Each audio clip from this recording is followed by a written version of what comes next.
Hello friends, आपका स्वागत है हमारे यूट्यूब चैनल भीम एकेडमी में। चलिए हम आज क्लास 10th के लेक्चर नंबर 7 में सामाजिक विज्ञान अध्ययन कर रहे हैं, जिसमें हम भारत और समकालीन विश्व को डिस्कस कर रहे हैं। इसमें अभी तक हमने इसके पिछले 6 लेक्चर्स इसके डाल चुके हैं, जिसपे हमने यूरोप में राष्ट्रवाद, भारत में राष्ट्रवाद और उसके बाद हम तीसरा यूनिट स्टार्ट किए हैं, जो उसका आज पार्ट 2 है। हम उसको अब आगे डिस्कस कर लेते हैं। चलिए स्टार्ट करते हैं आज का लेक्चर।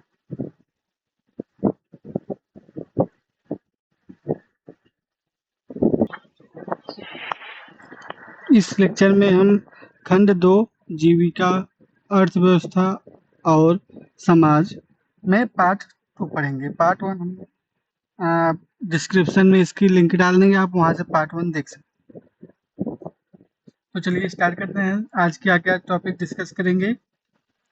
आज हम विजय और बीमारी,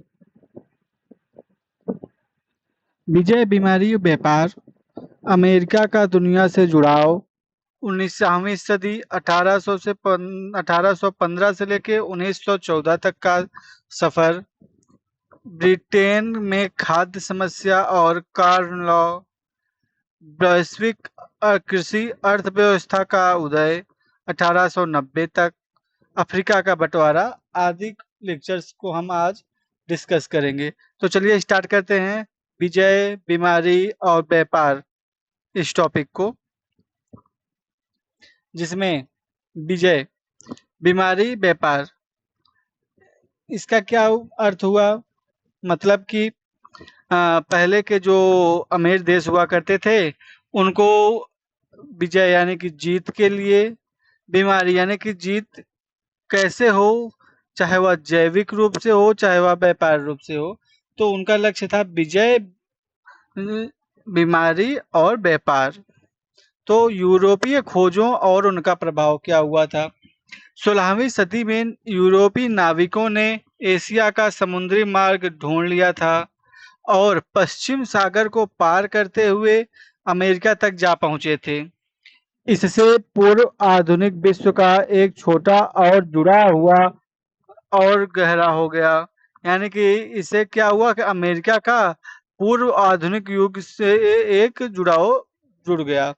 हिंद महासागर का व्यापार, यूरोपियों के आने से पहले हिंद महासागर क्षेत्र में व्यापार, लोग, ज्ञान, परंपराएं आदि से घूम रही थी और भारतीय उपमहाद्वीप इस पूरे नेटवर्क का महत्वपूर्ण केंद्र हुआ करता था। लेकिन यूरोप के आने के बाद यूरोपियों के आने से आवाजाही बढ़ गई और व्यापारिक प्रवाह जो कभी हिंद महासागर में होते हुए भारत उपमहाद्वीप इसका केंद्र हुआ करता था, वह धीरे धीरे यूरोप की ओर मुड़ने लगा। अमेरिका का दुनिया से जुड़ाव, दूसरा टॉपिक। 16वीं सदी से पहले अमेरिका का दुनिया से लगभग कोई संपर्क नहीं हुआ करता था। वहां पर उनके जो मूल निवासी थे, यानी जो इंडियन थे, यानी कि जो अमेरिकन इंडियन थे, वहां पर रहते थे। और लेकिन इसके बाद जब उनका समुद्री मार्ग यूरोपियों ने खोज लिया, तो वहां के विशाल भूभाग, नई फसलें, खनिज संपदा ने पूरी दुनिया के जनजीवन को बदलकर रख दिया। अब चांदी का प्रभाव क्या हुआ। आज के पेरू और मेक्सिको की खानों से निकली चांदी ने यूरोप की संपत्ति तो बढ़ाई ही बढ़ाई, साथ में पश्चिम एशिया के साथ उनका व्यापार भी तेज कर दिया। अमेरिका का उपनिवेशीकरण, जैविक युद्ध और अमेरिका पर विजय। अब इसका अर्थ क्या हुआ। मतलब कि यूरोप के लोगों ने अमेरिका को कैसे अपना उपनिवेश बनाया और अमेरिका पर विजय प्राप्त की। तो 16वीं सदी के मध्य में जब पुर्तगाली और स्पेनिश सेनाओं ने अमेरिका को उपनिवेश बनाने का शुरू किया, तो यूरोप के देशों में उपनिवेश बनाने की एक होड़ सी लगी हुई थी। लोग जो जो नई नई धरती पे पहुंचते थे वहां पर उसको कब्जा करके उपनिवेश बना दिया जाता था। और पुर्तगाली और स्पेन के सेनाओं ने अमेरिका को जीतने के लिए न केवल बंदूकों का इस्तेमाल किया ही नहीं, बल्कि उनके पास उससे भी एक घातक हथियार हुआ करता था, जो चेचक नाम की बीमारी हुआ करती थी। यह जो चेचक नाम की बीमारी थी, यह अमेरिका के लिए एक घातक हथियार साबित हुई। अमेरिका को उपनिवेश बनाने में यूरोपियों ने इसका बहुत बखूबी इस्तेमाल किया। यूरोपियों के साथ जब यह चेचक बीमारी अमेरिका पहुंची, तो जो अमेरिका के मूल निवासी हुआ करते थे, यानी कि जो रेड इंडियन हुआ करते थे, उनमें इस बीमारी से लड़ने के उनके शरीर में जो रोग प्रतिरोधक क्षमता हुआ करती थी, वह इस कदर नहीं थी कि वह इस बीमारी से लड़ सके। तो यूरोपी इस बीमारी को पूरे अमेरिका में फैला देते हैं, जिसका परिणाम क्या हुआ? जिसका परिणाम हुआ कि वहाँ की पूरी आबादी नष्ट हो गई। यूरोपियों के लिए जीत आसान हो गई। अब बंदूकों से लड़ा जा सकता था। अब जैसे ये कोटेशन हम कह सकते हैं कि हम बंदूकों से तो लड़ सकते हैं, लेकिन बीमारियों से नहीं लड़ सकते। ठीक उसी प्रकार जैसे कि अभी आज से 5 साल पहले जब कोरोना की बीमारी आई थी, तो बहुत से लोग इसके शिकार हो गए थे। उनकी मौतें हुई, लाखों लोग मौत के कगार पे आए, पूरे देश में वैक्सीनेशन हुए, पूरा विश्व इस बीमारी से परेशान हो गया। तो ये एक प्रकार से यह एक घातक युद्ध के रूप में प्रयोग होता है, बिना हथियार के ही किसी भी देश के इकोनॉमी को ध्वस्त कर देना। अब 19वीं सदी यानी कि 1815 से लेके 1914 के मध्य में विश्व में क्या-क्या बदलाव हुए, उसके बारे में हम यहाँ पर अब चर्चा करेंगे। इस सदी के शुरुआत से ही आर्थिक, राजनीतिक, सामाजिक, सांस्कृतिक और तकनीकी बदलावों की सदी आ गई थी। इस सदी में वैज्ञानिक जो यूरोप के वैज्ञानिक हुआ करते थे, वह नए-नए युद्ध हथियार, नए आविष्कार, गाड़ियों के बनने और भी क्या था कि लोगों यूरोप में लोकतांत्रिक सरकारें बनने की प्रक्रियाएं चालू हो गई थी और वहां पर उपनिवेशवाद काफी ज्यादा पनप चुका था। साथ ही साथ सामाजिक बदलाव भी हुए। ईसाई धर्म जो कि बहुत ही यूरोप तक ही सीमित था, इस समय पूरे विश्व में फैल चुका था और साथ में ही पूरे विश्व ने नई तकनीकी का प्रयोग देखा, चाहे वह बम हो, चाहे वह कृषि के क्षेत्र में हो, चाहे वह इंजीनियरिंग के क्षेत्र में हो, हर जगह पर नए नए बदलाव होने लगे। इसके कारण समाज में जो बदलाव दिया और अंतर्राष्ट्रीय संबंधों को एक नए आकार में ले गए। जैसे कि जब समुद्री मार्ग खुले, तो यूरोपी लोगों ने अमेरिका में उपनिवेश बनाया, भारत में उपनिवेश बनाए और भी विश्व में उपनिवेश बनाया और यही उपनिवेश यूरोप की उन्नति के कारण भी बने।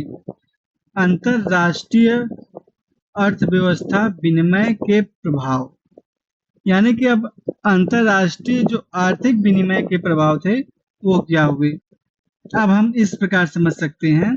जैसे अर्थशास्त्रियों ने 19वीं सदी में वैश्विक अर्थव्यवस्था को 3 प्रमुख प्रवाहों के माध्यम से समझाया। पहला प्रवाह क्या था? व्यापार का प्रवाह। यह पहला और सबसे महत्वपूर्ण प्रभाव था। इसके मुख्य रूप से कपड़ा, गेहूं, अन्य कृषि और औद्योगिक वस्तुओं का व्यापार शामिल हुआ करता था। उस समय व्यापार ज्यादातर वस्तुओं तक ही सीमित हुआ करते थे, माने कि चाहे वह कृषि के वस्तु हों या कपड़ा हो या अन्य जरूरती सामान हो, इन्हीं का व्यापार उस समय तक सीमित हुआ करता था। फिर श्रम का प्रवाह। पहले तो अब व्यापार का प्रवाह हुआ कि यानी कि व्यापार कैसे लोगों के मध्य हुआ करते थे उसके बारे में। अब श्रम श्रम का प्रवाह क्या है? श्रम का प्रवाह ये होता है कि लोग काम और रोजगार की तलाश में एक देश से दूसरे देश में जाया करते थे, जैसे कि आज भी हुआ करता है।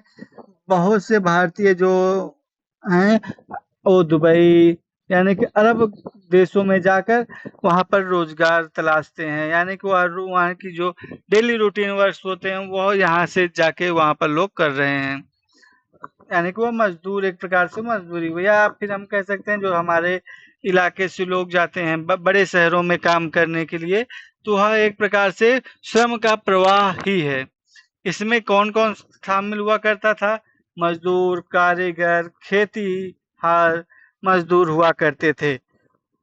और जो तीसरा प्रवाह था वह था पूंजी का प्रवाह। इसमें दूर दराज के इलाकों में अल्पकालिक यानी कम समय या दीर्घकालिक के लिए निवेश किया जाता था ताकि यहाँ पर मुनाफा कमाया जा सके। जैसे कि इन क्षेत्रों में क्या हुआ करते थे, जैसे जो कि यूरोप के लोगों ने ये अलग अलग देशों में जाकर वहां पर उपनिवेश बनाए।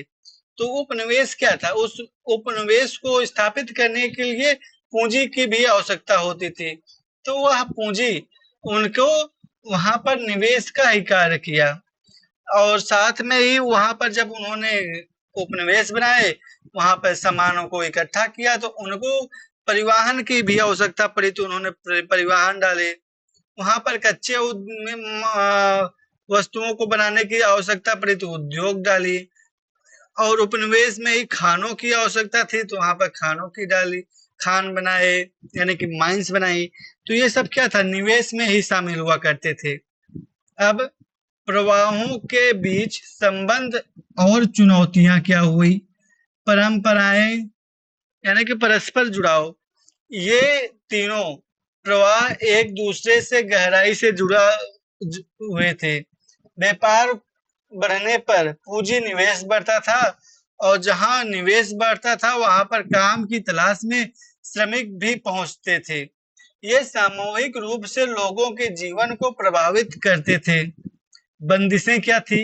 ये तीनों प्रवाह हमेशा एक समान नहीं हुआ करते थे, मतलब कि अवसर, वस्तुओं और पूंजी की आवाजाही तो आसान हुआ करती थी, लेकिन श्रमिकों के आने जाने पर सरकार ने बहुत सारी शर्तें व पाबंदियां लगाई हुई थी, क्योंकि उस समय सारे काम श्रमिकों के ही माध्यम से हुआ करते थे। तो जिस इलाके में जो श्रमिक हुआ करते थे उनको वहां की सरकार उनको वहां से मुक्त नहीं करती थी। उस समय की श्रमिक एक प्रकार से मजदूर या फिर कह सकते हैं कि वह दासों की जिंदगी बिताया करते थे, जहां पर चले जाया करते थे वहां से उनको मुक्ति नहीं मिलती थी। तो श्रमिक प्रवाह जो हुआ करता था वह बहुत ही कम हुआ करता था। अब ब्रिटेन में खाद्य समस्या और कॉर्न लॉ। 19वीं सदी में ब्रिटेन की तेजी से बढ़ती जनसंख्या खाद्य की मांग को बढ़ा दिया। उसका क्या हुआ? शहरी और औद्योगिकीकरण ने इस मांग को और बढ़ा दिया। मतलब कि जब ब्रिटेन में चिकित्सा सुविधा यानी कि हर प्रकार की सुविधाएं बढ़ी तो वहाँ की जनसंख्या भी बहुत तेजी से बढ़ी। या फिर यह कह सकते हैं जब ब्रिटेन का विकास हुआ तो आसपास के लोग ब्रिटेन में आके बसने लगे, तो इससे ब्रिटेन की जनसंख्या बहुत ही विस्फोटक रूप से बढ़ी 19वीं सदी में। तो अगर जनसंख्या बढ़ रही है तो खाद्य की मांग भी बढ़ेगी, और उसका एक और मूल कारण क्या था? शहरीकरण। जो अभी हमने बताया कि दूर दराज से लोग आके बसे तो वह शहरीकरण हुआ, और औद्योगिकीकरण भी हुआ, यानी कि नए नए उद्योग ब्रिटेन में लग रहे थे, तो लोग काम की तलाश में, यानी कि जो श्रमिक प्रवाह हुआ वह भी ब्रिटेन की ओर काफी ज्यादा हुआ, जिससे क्या हुआ कि यह जो खाद्य मांग थी यह बहुत ही तीव्र गति से ब्रिटेन में बढ़ गई। इसका प्रभाव क्या हुआ? कॉर्न लॉ, यानी कि कॉर्न लॉ वहाँ के एक अधिकारी थे। उन्होंने इस समस्या से निपटने के लिए एक नया कानून बनाया, जिसमें क्या कहा गया, बड़े भूस्वामियों के दबाव में सरकार ने मक्का के आयात पर पाबंदी लगा दी थी, यानी कि इलाकों में मक्का आयात नहीं होगा। जिन कानूनों के तहत यह रोक लगाई गई थी उन्हें कॉर्न लॉ कहा जाता था। इससे भोजन और महंगा हो गया। उद्योगपति और शहरी लोग इससे परेशान हो गए। कॉर्न लॉ का खात्मा कब हुआ? उद्योगपतियों और शहरियों के दबाव में 1846 में कॉर्न लॉ को हटा दिया गया। जब यह हटाया गया तो वहां पर फूड जो खाद्य समस्या थी इससे थोड़ी राहत मिली। अब कॉर्न लॉ हटाने का परिणाम क्या हुआ? कॉर्न लॉ की वजह से जो मक्के का आयात नहीं हुआ करता था, उस मक्के के आयात को, सस्ते खाद्य पदार्थों का आयात जो ब्रिटेन में रुका हुआ था वह चालू हुआ। ब्रिटेन किसान सस्ते आयातित अनाज का मुकाबला नहीं कर सकते थे। तो यह तो एक प्रकार से खाद्य समस्या से तो निपटा जा रहा था, लेकिन इससे ब्रिटेन के जो किसान हुए उनको बहुत ही समस्या होने लगी। उनके अनाज आयातित खाद्य अनाजों से महंगे हुआ करते थे, जिससे उनके जो किसान थे उनके अनाज बिकना बंद हो गए। जिसका परिणाम क्या हुआ? कई किसानों ने खेती छोड़ दी। तो इस खेती छोड़ने का कारण क्या हुआ? बेरोजगारी दर बढ़ गई। लोग गांवों से शहर की ओर पलायन करने लगे। अगर लोगों ने किसानी छोड़ी है तो वो उद्योगों में काम करने के लिए शहरों की ओर पलायन करने लगे। तो इससे क्या हुआ? खाद्य कीमतें घटने से ब्रिटेन में उपभोग और भी बढ़ गया, जिससे आयात और अधिक बढ़ गया। इससे क्या हुआ कि वहाँ की जो सरकार थी उस पर अतिरिक्त भार आने लगा। तो कॉर्न लॉ हटाने से यह एक प्रकार से सरकार पर बोझ बढ़ गया। अब हम लोग आगे बढ़ते हैं। इसमें क्या है? वैश्विक कृषि अर्थव्यवस्था का उदय, यानी कि विश्व कृषि अर्थव्यवस्था का उदय कैसे होता है? 1890 तक की इस स्थिति को देखते हुए ब्रिटेन की जरूरत को पूरा करने के लिए विश्व भर में बदलाव हुए। चूंकि ब्रिटेन था, कहा जाता था कि ब्रिटेन के राज्य में कभी सूर्य अस्त नहीं होता है। इसका मतलब है कि इसका पूरे विश्व में एक तिहाई भाग पर ब्रिटेन का उस समय शासन हुआ करता था, उपनिवेश के, यानी कि 1890 के दौरान। इसमें क्या हुआ? पूर्वी यूरोप, रूस, अमेरिका, ऑस्ट्रेलिया में जंगलों को साफ कर खेती शुरू की गई। खेतों को बंदरगाहों से जोड़ने के लिए रेलवे लाइन बिछाई गई और इस गोदियों, यानी कि डॉक्स, बनाए गए। इन कामों के लिए लंदन जैसे केंद्रों से पूंजी आई। अमेरिका और ऑस्ट्रेलिया जैसे देशों से मजदूरों की कमी को पूरा करने के लिए श्रम का प्रवाह भी हुआ। यानी ब्रिटेन ने अपनी जरूरत को पूरा करने के लिए विश्व में पूरा परिवेश ही बदल कर रख दिया।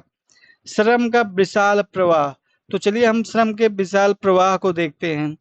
19वीं सदी में लगभग 5 करोड़ यूरोपीय अमेरिका और ऑस्ट्रेलिया जाकर बस गए। दुनिया भर में लगभग 15 करोड़ लोगों ने रोजगार के लिए प्रयास किया। 1890 तक एक वैश्विक कृषि अर्थव्यवस्था विकसित हो चुकी थी। यानी कि हम कह सकते हैं कि इस समय तक, जब ब्रिटेन ने अपनी जरूरत को पूरा करने के लिए यूरोप, रूस, अमेरिका, ऑस्ट्रेलिया में खेती शुरू कराई, तो श्रम का प्रवाह भी हुआ तो उन्होंने अपनी व्यवस्था को लगभग 1890 तक पूरी तरह से कृषि को स्थापित कर दिया था। अब इनके जो उत्पादन हुआ करते थे और परिवहन में क्या बदलाव आए, यानी कि जब कृषि इन क्षेत्रों में पैदा हुई, जैसे कि पूर्वी यूरोप और रूस, अमेरिका, ऑस्ट्रेलिया में, तो इनके परिवहन में क्या-क्या बदलाव हुआ है, चलिए अब उसको देखते हैं। अब खाद्य पदार्थों हजारों मीलों दूर से आने लगे। किसानों की जगह औद्योगिक मजदूरों ने खेती शुरू कर दी। यानी कि जो किसान अपने ज़मीनों में खेती किया करते थे, वह उनकी जगह पर जो मजदूर हुए, जो बाहर से आए हुए थे, उनको खेती में लगा दिया गया। यानी कि ज़मीनें पट्टे पे बड़े-बड़े साहूकारों को या वहाँ के सरकार ने पट्टे पे ज़मीन देना चालू कर दी। अब जहाज़ों पर काम कर कम वेतन वाले मज़दूर, जो जहाज़ में मज़दूर रखे जाते थे, उनको वेतन बहुत ही कम दिया जाता था और ये मज़दूर कहाँ से आते थे? दक्षिणी यूरोप, एशिया, अफ्रीका और कैरेबियाई देशों से यह मज़दूर आया करते थे। अब भारत में इसका यानी श्रम प्रवाह का उदाहरण हम लोग चलिए देखते हैं। और भारत का श्रम प्रवाह उदाहरण जैसे कि पंजाब को हम देखा जाए, भारत में इसी तरह के भी बदलाव देखे गए। इसमें ब्रिटेन ने क्या किया? ब्रिटेन ने भारत के पंजाब के अर्ध रेगिस्तान इलाकों में नहरों की एक जाल बिछाई ताकि निर्धर के लिए गेहूं और कपास उगाया जा सके निर्यात के लिए। दूसरे इलाकों के लोगों को यहाँ लाके बसाया गया, जिन्हें केनाल कॉलोनी कहा गए। तो केनाल कॉलोनी में भारत यानी पंजाब के जो अर्ध रेगिस्तान इलाके थे, उनमें जो नहरों के आस-पास लोगों को बसाया गया, उसे ही केनाल कॉलोनी कहा गई। तो 18 यूरोप यानी व्यापार में भारी वृद्धि। जब परिवहन, कृषि, औद्योगिकीकरण में बदलाव हुआ, तो इस दौरान विश्व व्यापार में लगभग 25 से 40 प्रतिशत यानी कि 25 से 40 गुना की वृद्धि हुई, जिसमें कुल व्यापार का 60% हिस्सा यानी प्राथमिक उत्पादन जैसे गेहूं, कपास, कोयला, जौ, चावल आदि चीज़ों में देखा गया। यानी कि 60% हिस्सा केवल और केवल प्राथमिक उत्पादों के हुआ करते थे। अब 19वीं सदी में तकनीक का योगदान। तकनीकी क्यों महत्वपूर्ण है? पहले तो यही बहुत ही बड़ा प्रश्न उठता है कि तकनीकी आखिर महत्वपूर्ण है क्यों? तो हम इसको देख सकते हैं कि इसके बिना वैश्विक व्यापार यानी कि इसके बिना व्यापार संभव नहीं है। जैसे कि बिना परिवहन और संचार के हम व्यापार नहीं कर सकते विश्व में। विश्व में क्या हम अपने इलाकों में भी बिना परिवहन और संचार के यानी कि without transportation and communication business can't be run. तो जैसे रेलवे, अब जैसे तकनीकी में क्या-क्या बदलाव हुए, तो उसमें क्या-क्या थी? रेलवे था, भाप के जहाज थे, टेलीग्राफ तकनीक जैसी तकनीकों ने 1900 यानी कि 19वीं सदी में बहुत ही प्रभावशाली परिवर्तनों को अंजाम दिया। जिसके प्रमुख आविष्कार क्या-क्या हुए? 19वीं सदी में बदलावों के पीछे 3 मुख्य स्तंभ क्या थे? रेलवे, भारी सामान को खेतों से बंदरगाहों तक पहुंचाने तक तेजी से पहुंच सकता था रेलवे के माध्यम से। जैसे और तेजी के साथ-साथ भारी मात्रा में एक सामान हम एक जगह से दूसरे जगह ला सकते थे। और उस सामान के साथ-साथ मज़दूरों के साथ-साथ आग और भी जनता को हम रेलवे के माध्यम से ला सकते थे। अब जहाज की यानी भाप के जहाज समुद्री यात्राओं के दौरान ये या है गहरे सॉरी या सुगम, सस्ता बनाने के लिए भाप का इंजन काफ़ी महत्वपूर्ण हुआ। टेलीग्राफ सूचनाओं और त्यागकीय सौदों को तेजी से एक दूसरे से दूसरे देश पहुंचाने के लिए यह टेलीग्राफ बहुत ही महत्वपूर्ण भूमिका निभा रहे थे। अब तकनीकी और औपनिवेशिकरण क्या है? तकनीकी गति केवल वैज्ञानिक खोजों का ही नतीजा नहीं था। यह अवसर सामाजिक, राजनीतिक, आर्थिक जरूरतों का परिणाम भी हुआ था। औद्योगिक उपनिवेशीकरण के कारण परिवहन और यातायात के साधनों में भारी सुधार किया गया। मतलब कि अगर हम इसके साधनों को प्रयोग नहीं कर सकते थे तो ब्रिटेन यानी कि यूरोप से उपनिवेशीय स्थानों पर पहुंचने में काफी समय लगता था, जिससे कि वहां पर कंट्रोल काफी कमजोर हुआ। तो उसके लिए परिवहन और यातायात में सुधार वो काफी मात्रा में किए गए। अब परिवहन में क्या क्या सुधार आए? तेज रफ्तार की रेलगाड़ियां बनाई गई। जो रेलगाड़ियां कभी 10 या 15 किलोमीटर पर घंटे से चलती थी, आज वह 30 या 40 किलोमीटर पर घंटे से चलने लगी। रेल की बोगियों का भार कम किया गया, यानी कि जो रेल में बोगियां लगी थी उनको और बढ़ाया गया, जिस यानी कि एक प्रकार से या और भी हम कह सकते हैं, जैसे कि अगर हम इंजन में लोड कम देंगे तो इंजन तेजी से चलेगा। तो हम वहाँ पर जो बोगियां 25-30 लगा करती थे उनको 10-15 करके हम परिवहन को और भी तेज किया गया। जल पोतों का आकार बढ़ाया गया, यानी कि जो पहले छोटे छोटे जहाजें हुआ करती थी अब उनको पोत के रूप में विकसित किया गया, जो आज हम लोग देखते हैं। इसका उद्देश्य क्या था? इन सब का उद्देश्य एक ही था, लागत कम करना और उत्पादों को दूर दराज के बाजारों तक आसानी से पहुंचाना था। ट्रांसपोर्टेशन कॉस्ट को एक प्रकार से कम करने का लक्ष्य था परिवहन में सुधार का, और इसमें काफी हद तक वैज्ञानिक सफल भी हुए। और तकनीकी के परिणाम क्या हुए? वस्तुओं का तेज और सस्ता परिवहन संभव हुआ। दूर दराज के बाजार आपस में जुड़ गए। वैश्विक व्यापार में तेजी आई। खाद्य पदार्थ सस्ते हो गए। गरीबों को बेहतर और विविध भोजन मिले। जीवन स्तर में सुधार हुआ। उद्योगों को कच्चा माल बाजार आसानी से मिलने लगे। पलायन भी बढ़ गया। यह इसका एक बहुत ही गहरा प्रभाव हुआ। उपनिवेशिक विस्तार भी बहुत तेजी से बढ़ा। जब तकनीकी बढ़ी तो पहुंच बढ़ी, युद्ध आयुध बढ़े, तो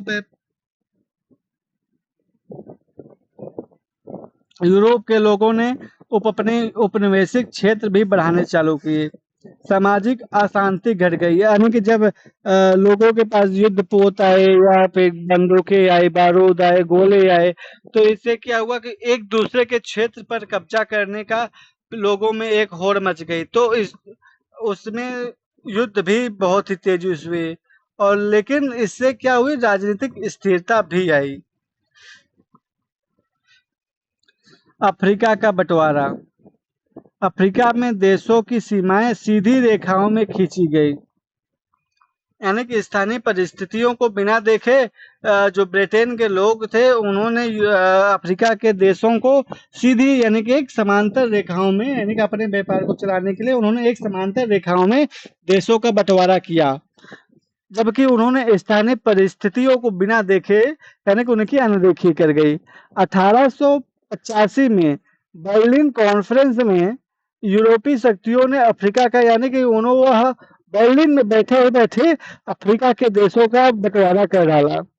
तो इससे अफ्रीका में बहुत सी कठिनाइयां हुई और अफ्रीका में विवाद का एक कारण बना, जो आज भी बहुत सी देशों में सीमाओं के लेके संघर्ष जारी है। तो अब आगे चलते हैं। अफ्रीका में यूरोपीय उपनिवेशवाद, यानी अफ्रीका में जो यूरोपीय उपनिवेशवाद